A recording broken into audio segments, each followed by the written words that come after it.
সিনবোন pain আপনারা কিভাবে prevent করবেন এই নিয়ে গত ভিডিওতে আমি কিছু ইনফরমেশন আপনাদেরকে দিয়েছি। এই সিনবোন পেইন দূর করতে হলে আপনাকে সেই ইনফরমেশনগুলো অবশ্যই জানতে হবে। যারা যারা গত ভিডিওটি দেখেনি দয়া করে দেখে নেবেন, আমি কমেন্ট সেকশনে দিয়ে দিব। তো আজকে আমি সিনবোন পেইন প্রিভেন্ট করার জন্য কিছু কাজ দেখাবো, যে কাজগুলো আপনারা অবশ্যই আপনাদের ওয়ার্কআউট শিডিউলে অ্যাড করবেন।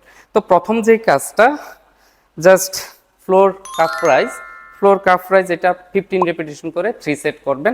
তারপরে এই কাজটাই যদি আপনারা একটু হার্ড করতে চান, এখানে আপনারা ওয়েট নিয়ে সেম কাজটাই 12 থেকে 15 রেপিটেশন করে আপনারা 3 সেট কাজটা করবেন।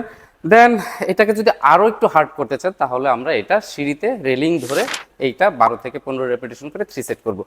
দেন এই সেম কাজটাই আমরা একটু রিভার্স করব, জাস্ট টোয়ের এখানে ডিস্টেন্সটা কম থাকবে, জাস্ট উঠবে, এটাও আমরা 12 রেপিটেশন করে 3 সেট করব। দেন আমরা করব লাঞ্জেস পজিশনে যাব, জাস্ট লাঞ্জেস পজিশন যে বডি ফিক্সড, দেন আমাদের হিলটা উঠবে, জাস্ট হিলটা এটা 12 থেকে 15 রেপিটেশন করে 3 সেট করবেন আপনারা ইচ লেগ। দেন ইম্পর্টেন্ট যেটা, আমরা এই মাসল নিয়ে কখনোই কাজ করি না, আমাদের টিবিয়া বোনের সাথে যে মাসলটা থাকে অ্যান্টেরিয়র টিবিয়ালিস মাসল, এইটা আমরা ট্রেন করব। এটা আমরা ওয়ালের সাথে, যে কোনো ওয়ালের সাথে বা কিছুর সাথে হেলান দিয়ে আমাদের হিল একটু সামনে রাখবে 1 ফিটের মতন। দেন আমরা টো রাইজ করব। টো রাইজ এখানে 15 to 20 টাইমস করে আমরা 3 সেট করব কাজটা। দেন সাথে সাথে আমরা প্রতি সেটের সাথে সাথে আমরা হিল ওয়াক করব, এটাও আমরা 20 থেকে 30 স্টেপ দিব।